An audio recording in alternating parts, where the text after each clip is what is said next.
What's going on, everybody? This is Rakundo, a real Falcon fan, coming back at you with another video. Today's video is going to be talking about the Falcons running game. Before I get into the video, please hit the subscribe button, hit the like button if you like the video, like what I'm talking about. Alright, so let's get into the Falcons running game. So as we all know, the last 4 or 5 years, the Falcons running game been missing in action, and hopefully we can get it back this year. Of course, we got a new regime, so looking forward to seeing what Arthur Smith brings to the table. When I think about the running game, I always put it into 3 categories. First of all, it's the scheme. So the scheme is one thing that you got to think about. You think about the running scheme, and what kind of running scheme is going to be running. Think about the offensive line. People forget about offensive line. Everybody think about the running backs, but then the offensive line is probably the most important part. And then last but not least, of course, the running backs. So those are 3 things that I want to focus on today when we're talking about the Falcons 2021 running scheme. So when we talking about Arthur Smith running scheme, he actually runs the gap and the zone scheme in his offense, and all that's predicated based off leads up to play action pass. So if you look back at his last 2 seasons with the Tennessee Titans, he did a lot zone running with Derrick Henry, and he did it. If you look at it, he did it in 12 personnel and he did it in 11 personnel. So when you think about that gap running scheme, and with the gap, you're thinking about the guard pulling from the backside, pulling the defender from the backside off, that running back cutting off the other offensive lineman, doing dime blocks and doing the cutback in the gap scheme. You think about the zone scheme, he actually ran 2 different types of zone scheme. He ran the inside zone and he ran the split zone. When you think about the inside zone, that's always going to the strong side. So the offensive lineman blocking toward the strong side, and the running back is cutting backside. And then he ran the split zone, and it's pretty much just opposite of the inside zone. The split zone is the offensive lineman is blocking backside, and the running backs running that way and cutting back to the strong side. So with Arthur Smith's running scheme, like I said, he's going to be running that gap scheme and that zone scheme, and those split and inside zone schemes. Of course, all that's going to be based off the play action. So he's going to put people in motion. He's going to be creative, and looking at that scheme, having people. If you go back and look at his film with the Tennessee Titans, you see he ran about 31% and 12 personnel. So that's 2 tight ends. We're definitely going to see that this year with Hayden Hurst and Kyle Pitts. And then he ran stuff with the 11 personnel. That's 1 tight end. And see, so when you're looking at that, he ran a lot of plays out of those 2 formations. So the play looks like it's the same play, but he ran a lot of different plays off of it. What that does is make the defense think. So he ran a running. So just say he come out and he's in 12 personnel and he run a inside zone off in 12 personnel. He come back the same play and he runs a play action.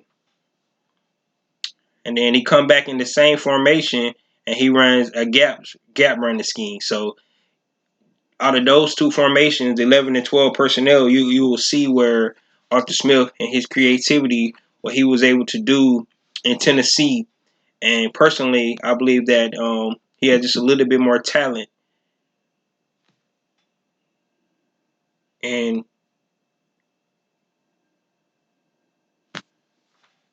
he has a little bit more talent in Atlanta than he had in Tennessee. So when you're looking at that, you'll see that the scheme is very, very important when you're thinking about Arthur Smith and how he runs that runs his scheme. He took some of what Matt LaFleur had in Tennessee, and he actually made it his own. So it's not an offense that you see now in the NFL. It's his own offense. He took some of the ideals, that Kyle Shanahan has, Mike Shanahan. Like I said, he took some stuff from um, Matt LaFleur, and then he actually made his own thing. So when you're looking at Arthur Smith offense, it's his own offense. He actually put a little bit of everything in there. And like I said, being able to use the weapons that we have in Atlanta with the 11 to 12 personnel, I think it's going to be very, very exciting to see what he does with that running game. All right, the second point I want to make is the offensive line. Right now, we have 15 offensive linemen on the roster. So one thing you know about Arthur Smith, he came in from day one. He said it's going to be competition across the board. So with having 15 offensive linemen, you already know that not everybody's position is going to be safe.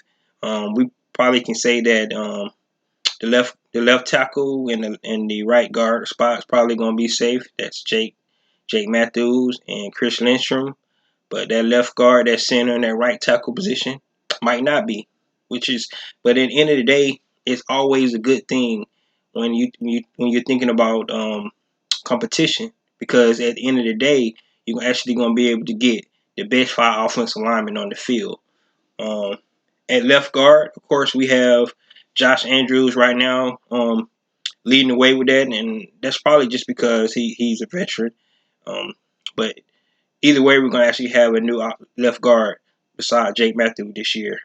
Because Matt Gunno is out injury, I think he might have been the lead for the left guard position, but I think it's either going to be Josh Andrews or one of the rookies, Drew Dalman or Jalen Mayfield, is probably going to fill that left guard position. And then you go to the center position. Matt Hennessy he's right now he's in the lead for that position. However, with the competition with the rookie Drew Dalman from Stanford, I actually think he's actually going to be able to give Matt Henderson some good competition at that position as well. If you look at what his offensive line did at Stanford last year, they didn't allow a sack. They played like 7 games in the season. They didn't play a full season, but in those games, that offensive line did not give up a sack. That's very impressive. So um, Drew Dalman, he did show a lot of leadership when he was at Stanford. So I think he's definitely going to give Matt Hennessy some great competition there, and that's great because, like I said, we want the best 5 offensive linemen on the field.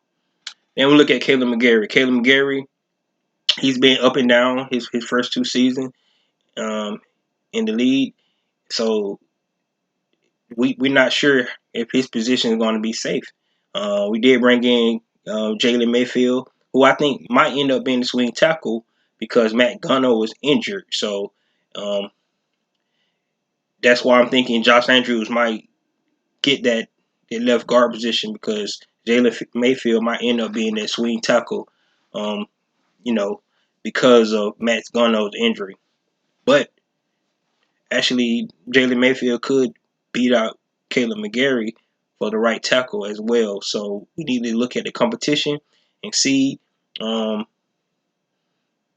where it all pans out with training camp, with preseason, and I really believe that with the bringing in a new hire, Dwayne Leffert, our offensive line coach, him and Arthur Smith, who's also offensive lineman at North Carolina, actually going to put the best um, offensive linemen, 5 offensive linemen on the field, and he's going to be able to run that scheme that I mentioned earlier. So, but it's all going to be based on the offensive line because if you can't get good blocking, none of the scheme that you draw is gonna matter. It's gonna be back like before when you won't be able to run the ball and then you end up calling pass plays on every down because you can't get 1 yard, you can't get 2 yards. So let's hope that with 15 offensive linemen, the coaching staff is able to get the five best offensive linemen to start the season. All right, the last point from the running game is, of course, the running back position. So we all know that we did not go draft any running backs. We didn't bring any running backs and free agents, but we only have 2 running backs on the team that was actually here last year. That's Quadre Ollison and Tony Brooks James. Tony Brooks James was actually on the practice squad, but out of the running backs from last year, those are the only 2 running backs here. All the other running backs are new. We got Mike Davis, who's probably at this time right now probably the lead back. However, of course, we know he's going to be running back by committee. Got Quadre Ollison, who only had 1 carry last year. Seemed like he was in a doghouse with the last coaching regime. It was rumored that he could not pass block. I don't know how true is that. We never got to see him. So if that was the case, it was all done in practice because we never got to see it on the field. So we don't know why he was not able to get any touches last year. You would think that towards the end of the season when we was out the playoff hunt, you get some of these young guys a chance to prove themselves and see what they got. But in any case, that did not happen. So we'll just see what happened this year with Quadre Ollison. Of course, we have Cordell Patterson, who's listed as a running back. But like I said before on one of my other videos, that I think Quadre Ollison is going to be used all over the field. He's like a Swiss Army knife. So you can put him at receiver, you can put him at running back, you can put him at wildcat. Of course, he's going to be our kickoff return guy. So Cordell Patterson is going to be all over the place. So, however, I still think he's going to get some touches this year at running back. He's a big back, and it just kind of made me think how Arthur Smith used Derrick Henry last year. Big back. It don't hurt to have somebody that's about 220 pounds that have one cut and can get up the field. So I expect to see Cordell Patterson used at running back as well. It's 3 more running backs that we can talk about, but I'm just going to talk about the undrafted guy from Louisville, was Javian Hawkins. Everybody's talking about him.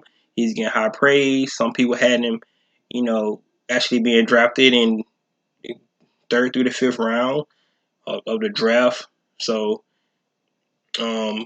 he does have the talent. If you look at his film, he's very explosive. He's about 190 pounds. He can run between the tackles. A lot of people compare him to Warrick Dunn. A little less than what you think about Devontae Freeman, because Devontae Freeman was small in stature, but Devontae Freeman liked to look for contact. Warrick Dunn, he was a little bit more safe and how to protect himself, and I think that's what Jalen Hawkins is going to bring to the table. Being able to run between the tackles, being able to hit that outside zone, the split zone, the inside zone, and I think he's going to do very well if he made the team, because it's going to be very interesting to see how many running backs they actually keep on the 53-man roster. We got a lot of depth in a lot of places, which is a good thing this year, because I know some people think that we had depth last year, but I really believe that in a lot of positions we did not have depth.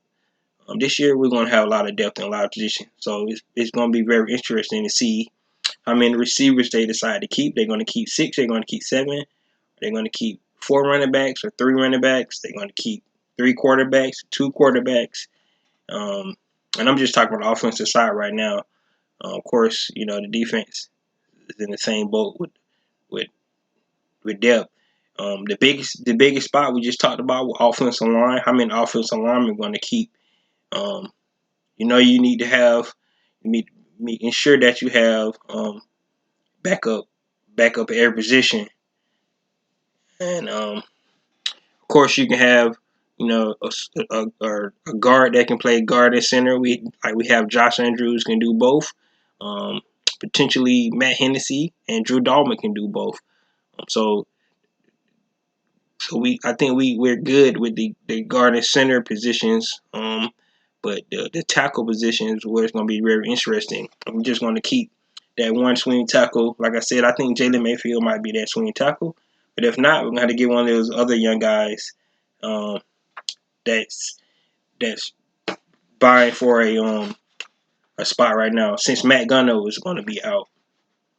So with all that being said, my opinion on the running game for Atlanta Falcons this year is I think it's going to be very, very, very explosive. I think it's going to be a whole lot more interesting than it was last year.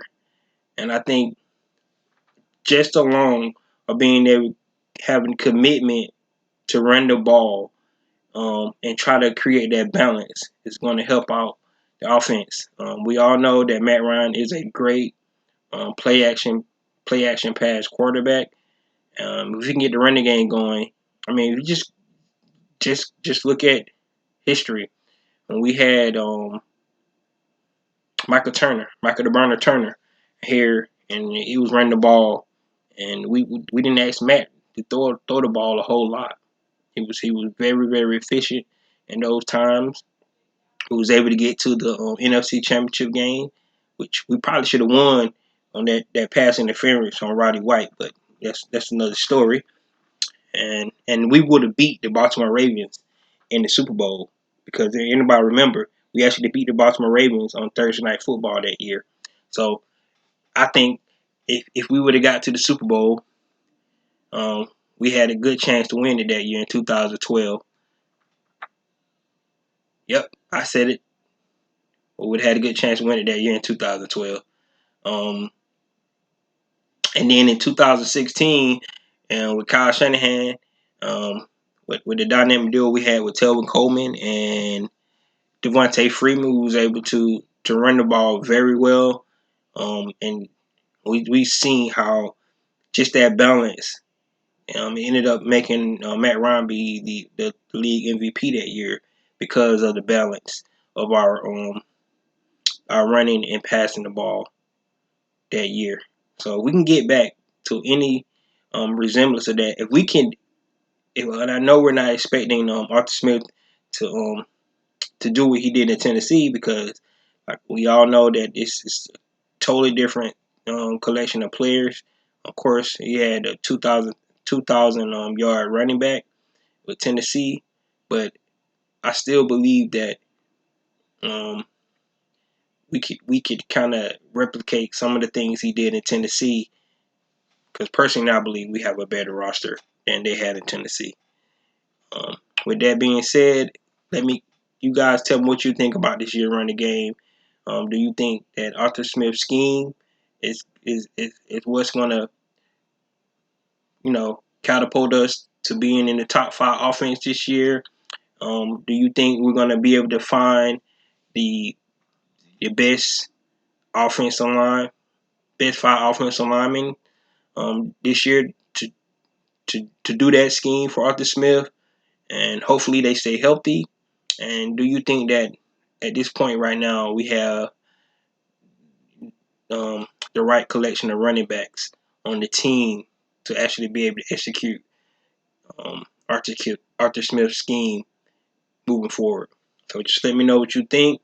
Like I said again, please subscribe to the channel, and let me know let me know how I'm doing as well, because this is just my 3rd video, and I'm just getting in the groove of things. Please hit the like button, but I really want you guys to give me your opinions on this year's running game and what you guys think. And this all before training camp, because I think we all have a better idea um what it's gonna be like once you guys get in pads and we get to see a little preseason. I don't know if anybody remember a couple years ago we had preseason game and our offensive line got destroyed and they went out and got Andy Levitre right before the season started. So hopefully we don't have that kind of thing happen where at this point right now we don't have the personnel on the team to be successful. But that's why we need to see it. Because right now it's a lot of unknowns about this team. So until we get them on the field and get them in pads and see what they got, we really don't know until then. With that being said, this is Ricondo, a real Falcons fan. Peace.